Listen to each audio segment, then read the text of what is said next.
नमस्कार, आप देख रहे हैं द न्यूज बर्ड और मैं हूं आपके साथ पूजा। खबरों पर जाने से पहले एक नजर डालते हैं टॉप हेडलाइंस पर। मुख्यमंत्री अशोक गहलोत ने जोधपुर के व्यास कैंपस में व्यास मेडिसिटी का लोकार्पण किया। 3 दिवसीय दौरे के बाद जयपुर के लिए हुए रवाना। चित्रकूट नगर में पहाड़ी पर लगी भीषण आग, सैकड़ों पेड़ जलकर हुए खाक। ADG crime Dinesh MNI Udaipur MN ने कहा कि पेपर लीक प्रकरणों पर वे खुद रखेंगे निगरानी। डूंगरपुर बार एसोसिएशन ने कोर्ट से कलेक्ट्रेट तक रैली निकाल कलेक्ट्रेट पर मानव श्रृंखला बनाते हुए किया विरोध प्रदर्शन। तो ये थी हेडलाइंस और अब खबरें विस्तार से। मुख्यमंत्री अशोक गहलोत ने जोधपुर के व्यास कैंपस में व्यास मेडिसिटी का लोकार्पण किया। मुख्यमंत्री अशोक गहलोत ने सोशल सिक्योरिटी पर देश भर के लिए समान कानून बनाने की आवश्यकता जताते हुए कहा कि इससे सभी जरूरतमंद लोगों को समान पेंशन का लाभ मिलेगा। इसमें राज्य सरकारें भी अपना हिस्सा देंगी। मुख्यमंत्री अशोक गहलोत ने विभिन्न प्रतिष्ठित अस्पतालों की ओर से एमओयू होने को शुभ संकेत बताया और कहा कि इससे अत्याधुनिक चिकित्सा सेवाओं, जांचों और विशेषज्ञ चिकित्सकों से परामर्श का लाभ क्षेत्र को मिलेगा। गहलोत ने व्यास मेडिसिटी के खूबसूरत भवन, परिवेश और सेवाओं की सराहना की और निरंतर उन्नति के लिए शुभकामनाएं दी। उन्होंने निरोगी राजस्थान, कोरोना प्रबंधन, मुख्यमंत्री चिरंजीवी स्वास्थ्य बीमा योजना, दुर्घटना बीमा योजना सहित विभिन्न योजनाओं की जानकारी देते हुए बताया कि इन सभी में राजस्थान में बेहतर काम हुआ है और इसे देश दुनिया तक सराहा गया। मुख्यमंत्री ने कहा कि जोधपुर देश भर में एकमात्र ऐसा शहर है जहां सभी प्रकार की संस्थाएं इतनी बड़ी संख्या में एक ही जगह पर उपलब्ध है। आने वाले समय में इनमें और अधिक विस्तार होगा। कार्यक्रम के दौरान राज्य मानवाधिकार आयोग अध्यक्ष जस्टिस गोपाल कृष्ण व्यास, राज्य मंत्री राजेंद्र सोलंकी, लुड़ी विधायक महेंद्र बिश्नोई, शहर विधायक मनीष पवार आदि उपस्थित रहे। चित्रकूट नगर में नांदी फाउंडेशन के सामने वाली पहाड़ी पर रविवार शाम करीब 6 बजे अचानक आग लग गई। तलहटी से शुरू हुई लपटे हवा के कारण ऊपर तक बढ़ते हुए करीब 50 पेड़ों और सैकड़ों पौधों को राख कर गई। फायर ब्रिगेड ने तलहटी की आग बुझा दी, लेकिन इसके आगे बेबस हो गए। फायर ऑफिसर शिवराम ने बताया कि ऊंचाई में बढ़ती लपटों तक फायर ब्रिगेड का पाइप नहीं पहुंच सका। इस बीच सिक्योर मीटर कंपनी की ओर से भी रेस्क्यू शुरू किया गया। आपको बता दें कि पहाड़ी का यह हिस्सा यूआईटी ने कंपनी को गोद दे रखा है। उदयपुर के पहाड़ों और जंगलों में हर साल करीब 1000 आग की घटनाएं होती है। वन विभाग आज भी पारंपरिक जाड़ और अन्य संसाधनों पर निर्भर है। पिछले साल एकलिंगगढ़ छावनी के करीब व सज्जनगढ़ सेंचुरी में लगी आग पर काबू पाने के लिए सेना के हेलीकॉप्टर को बुलाना पड़ा था। धीरे धीरे तेज गर्मी होने के साथ ही पहाड़ों पर आग की घटनाएं बढ़ना शुरू हो जाती है। बेबारी ग्रेड सेपरेट से जुड़े मार्गों पर अंडरपास, सर्विस रोड, आरयूबी निर्माण को लेकर आंदोलन अब बड़े रूप की तरफ अग्रसर हो गया है। रविवार से ग्रामीण अनिश्चितकालीन धरने पर बैठ गए हैं। ग्रामीणों का कहना है कि जब तक हमारी मांगे नहीं मानी जाएगी तब तक ये आंदोलन जारी रहेगा और अगले माह शहर में होने वाली G20 बैठक में बाहर से आने वाले डेलीगेट्स को काले झंडे दिखाकर विरोध किया जाएगा। ग्रामीणों का कहना है कि जिला कलेक्टर ने दौरा करने के बाद 3 दिन में समस्या के समाधान के लिए उचित कदम उठाने की बात कही थी, लेकिन कुछ नहीं हुआ। इस पर जिला कलेक्टर ने कहा कि प्रशासन हर काम कानूनी दायरे में रहकर कर रहा है। प्रशासन ने अपनी तरफ से ग्रामीणों को पूरा सहयोग देने की बात की है। बावजूद इसके ग्रामीण अनिश्चितकालीन धरने पर बैठे हैं, जिसका कोई औचित्य ही नहीं है। देखिए, प्रशासन का हमेशा रहता है कि कोई भी चीज है वो कानून के दायरे में होती है। कानून सम्मत जो काम होगा तो वही काम किया जाएगा, और अगर जो गैर कानूनी काम करेगा तो कानून अपना काम करेगा, प्रशासन पुलिस अपना काम करेगी। और जहां तक धरने प्रदर्शन की बात कर रहे हैं तो कोई रेलवे क्रॉसिंग अभी कोई बंद नहीं हुआ है, अनुरोध चालू है। और जो चीजें हैं बड़े और स्थायी नेचर की, उनमें समय लगता है। उन लोगों को अच्छी तरह से पता है। जो अंडरब्रिज की मांग कर रहे हैं, हमने रेलवे के जो मंडल स्तर के अधिकारी हैं अजमेर में, उनसे संवाद किया हुआ है। नेशनल हाईवे अथॉरिटी अंडरब्रिज बनाने के लिए तैयार है, रेलवे द्वारा बनाया जाए इसकी उनकी डिमांड है। तो रेलवे के उच्चाधिकारियों को इस संबंध में अवगत करा दिया गया था। रेलवे के उच्चाधिकारी अजमेर से आकर यहाँ साइट भी देख चुके हैं और उस बारे में जल्दी ही निर्णय किया जाएगा। पब्लिक को कोई कठिनाई फिलहाल नहीं है। तो सर, ये लोग अभी भी ये कह रहे हैं कि काफी परेशानियां हो रही है और आपने भी मौका मुआयना किया है और उनका ये कहना है कि सर आके गए थे, सर ने 3 दिन का बोला था और अभी तक उस पर कुछ पॉजिटिव कुछ रिस्पॉन्स आया नहीं। देखिए वहां पर अभी कोई परेशानी नहीं, क्योंकि रेलवे फाटक अभी लगाया ही नहीं है, मतलब पब्लिक को आवाजाही में कोई दिक्कत नहीं है। जैसे पूर्व की तरह व्यवस्था थी, वर्तमान में भी वही व्यवस्था चल रही, तो फिर कैसी परेशानी हो रही है मतलब। उदयपुर बांसवाड़ा हाईवे पर सोमवार सुबह दर्दनाक हादसे ने देखने वालों को भी दहला दिया। दरअसल एक बाइक पर ससुर और जमाई सलुम्बर से उदयपुर की तरफ आ रहे थे। बुजुर्ग का पोता उदयपुर में भर्ती होने के कारण वह मिलने के लिए निकले थे। ओड़ा मुख्य बस स्टैंड के पास बाइक को सड़क के किनारे लगाकर बुजुर्ग का जवाई कुछ लेने के लिए पास ही स्थित दुकान पर गया। बुजुर्ग बाइक के पास ही खड़ा था, तभी पीछे से तेज रफ्तार ट्रक ने उसे बाइक सहित चपेट में ले लिया। ट्रक की रफ्तार नियंत्रित नहीं हो सकी और बुजुर्ग पहियों के नीचे कुचला गया। उसकी मौके पर ही दर्दनाक मौत हो गई। हादसे के बाद मौके पर स्थानीय लोगों की भीड़ जमा हो गई। ग्रामीणों की सूचना पर जावर माइंस थाना पुलिस मौके पर पहुंची और मृतक के शव का पोस्टमार्टम करवाकर परिजनों के सुपुर्द करते हुए मामले की जांच शुरू की। ADG crime Dinesh MN Udaipur आए। उन्होंने यहां अन्वेषण भवन में जिले के पुलिस अधिकारियों की बैठक ली। यहां अपराध की स्थिति जानने के साथ ही हाल ही में हुए पेपर लीक केस के बारे में समीक्षा की। एडीजी एमएन ने कहा कि पेपर लीक प्रकरणों पर वे खुद निगरानी रखेंगे। फरार आरोपियों की गिरफ्तारी के लिए स्थानीय व अन्य पुलिस बलों की मदद ली जाएगी। पेपर लीक जैसे मामले रोकने के लिए अपराध शाखा की ओर से लगातार पर्यवेक्षण किया जाएगा। पेपर लीक रोकने के लिए सूचनाएं जुटाने, सख्त कार्रवाई के निर्देश दिए। हिस्ट्री शीटर और बदमाशों के विरुद्ध कार्रवाई की जानकारी लेकर प्रभावी कार्रवाई के लिए कहा। माफियों की संपत्तियों का चिन्हीकरण करने के निर्देश दिए। बैठक में SP Vikas Sharma, ASP city Chandrashil Thakur, ASP ग्रामीण मुकेश सांखला, एएसपी महेंद्र कुमार पारिक, एएसपी मंजित सिंह मौजूद थे। द न्यूज वर्ल्ड के इस बुलेटिन में फिलहाल वक्त हो चला एक छोटे से ब्रेक का। ब्रेक के बाद जल्द हाजिर होंगे। आप बने रहिए द न्यूज वर्ल्ड के साथ। हेल्थ से जुड़े हर विषय पर होगी सीधी बात। देखिए टॉक फॉर हेल्थ, जहां होंगे मेडिकल एक्सपर्ट्स, डॉक्टर्स और स्पेशलिस्ट जो आपको देंगे सही राय और सही सलाह। टॉक फॉर हेल्थ हर गुरुवार दोपहर 1 बजे। जनता से जुड़ी हर खबर, खबरों से जुड़ा हर सच,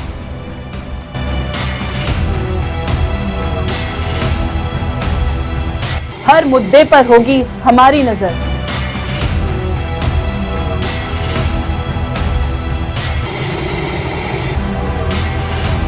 हम आपको बताएंगे खबरों के पीछे का सच।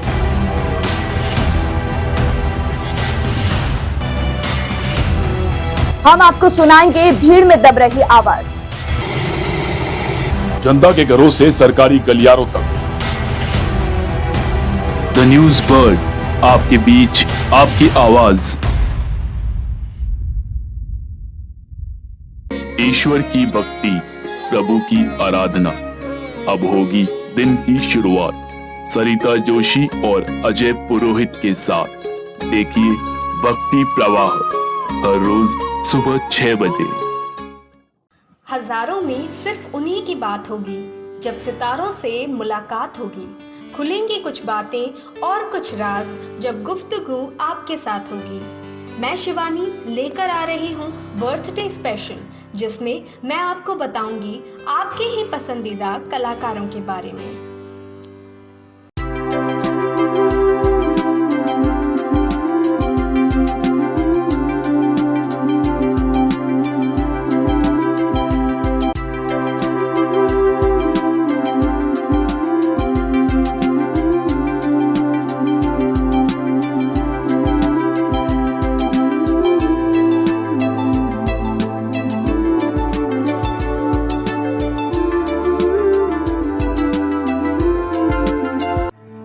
एक ऐसा प्रदेश जहां वीरों ने अपने खून से लिखा इतिहास। एक ऐसा प्रदेश जहां आज भी सुनाई जाती है वीरों की गाथाएं। एक ऐसा प्रदेश जहां के दुर्ग खुद बताते हैं यहां का इतिहास। द न्यूज वर्ल्ड पर देखिए गौरव राजस्थान का हर सोमवार दोपहर 1 बजे। एक सितारा जिसने किया करोड़ों लोगों की दिलों पर राज, अपनी कलाकारी से कभी रुलाया तो कभी हंसाया, रंगमंच की दुनिया में जिसने की खूब अपनी जिंदगानी।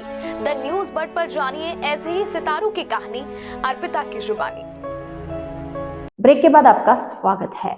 बांसवाड़ा जिला पुलिस अधीक्षक राजेश मीणा ने सदर थाने में ग्राम रक्षक, पुलिस मित्र व पुलिस नारी शक्ति के सदस्यों की सोमवार को बैठक ली। बांसवाड़ा जिला सदर थाने में बढ़ते अपराधों की रोकथाम व आमजन के सहयोग हेतु बांसवाड़ा पुलिस अधीक्षक राजेश मीणा ने ग्राम रक्षक, पुलिस मित्र व नारी शक्ति की बैठक ली। साथ ही सदस्यों से अपने कर्तव्यों की जानकारी ली। पुलिस अधीक्षक राजेश मीणा ने सदस्यों को उनके कर्तव्यों की जानकारी दी। साथ ही अपने क्षेत्र में आमजन को राहत देने के लिए मदद से सहयोग की अपील के साथ ही अपने क्षेत्र में आमजन को राहत के लिए मदद में सहयोग की अपील के साथ ही अपराधों की सूचना थाने चौकी तक पहुंचाने में मदद का आग्रह किया।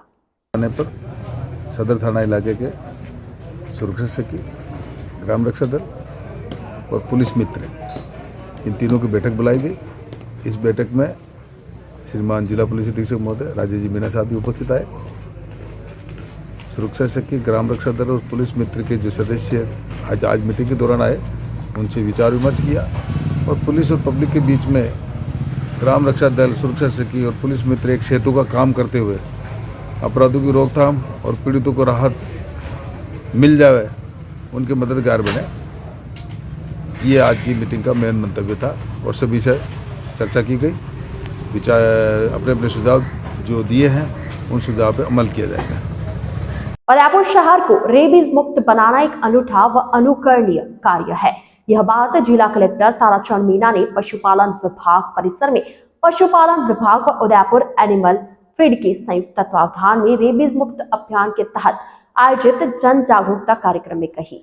जिला कलेक्टर ने कहा कि अभियान के तहत कार्यकर्ता सराहनीय सेवा कार्य कर रहे हैं। उन्होंने इस पुनीत व जन उपयोगी कार्य में जिला प्रशासन की ओर से हर संभव सहयोग का आश्वासन दिया। इस अवसर पर पशुपालन विभाग के अधिकारी doctor Netrapal Singh, doctor Shakti Singh, doctor Suresh Sharma, doctor Sharad Arora, doctor Surendra Changani, Udaipur animal feed की संस्थापक डिम्पल भावसार सहित अन्य कार्यकर्ता मौजूद रहे।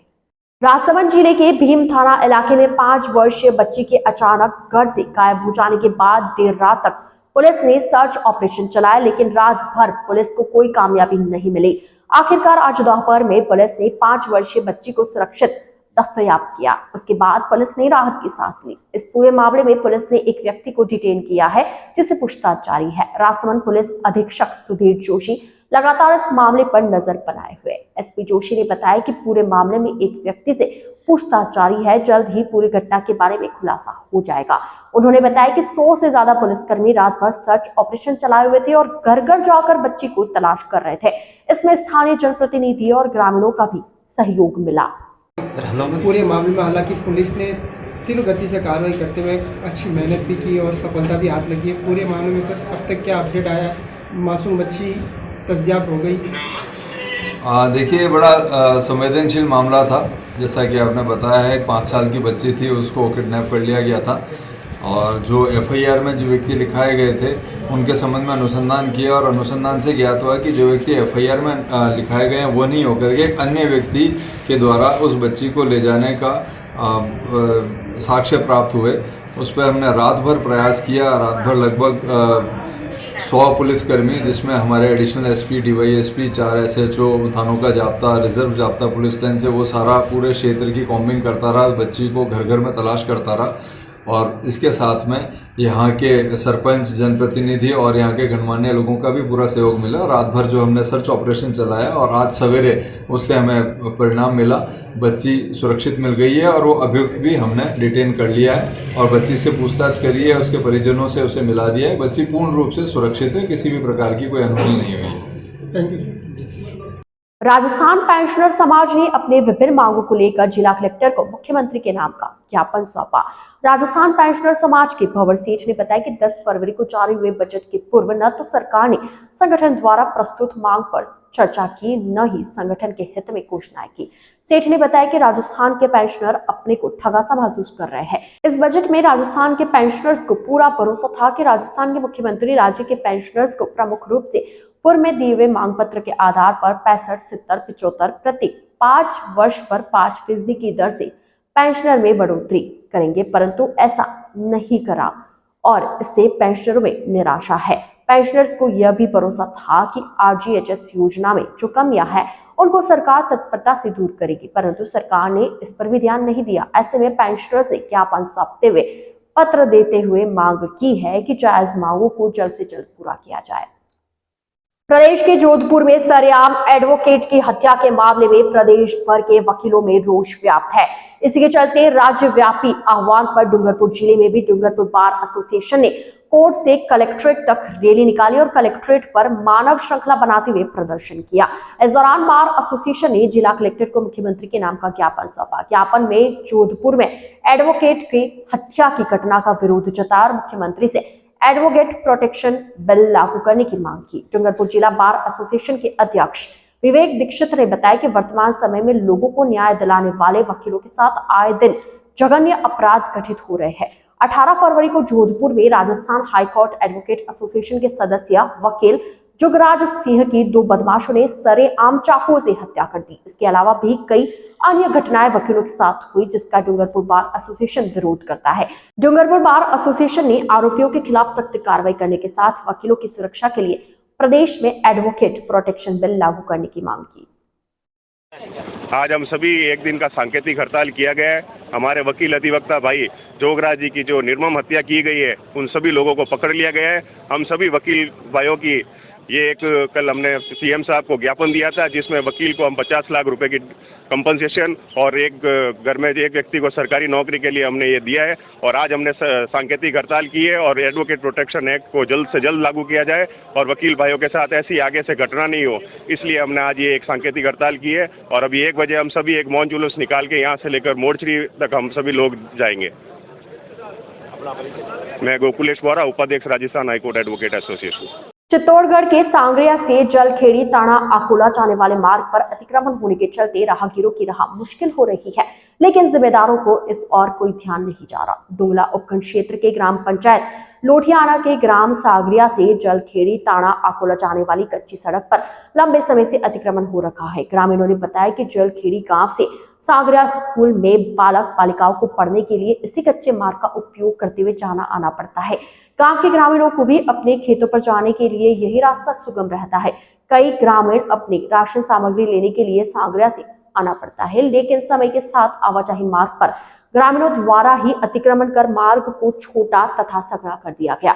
इसके चलते एक बाइक भी सही तरीके से नहीं निकल पाती है। ग्रामीणों ने कई बार प्रशासन से मांग करते हुए शिकायत भी की, लेकिन कोई समाधान नहीं हो रहा है। आइए चलते चलते एक बार फिर नजर डालते हैं आज की टॉप हेडलाइंस पर।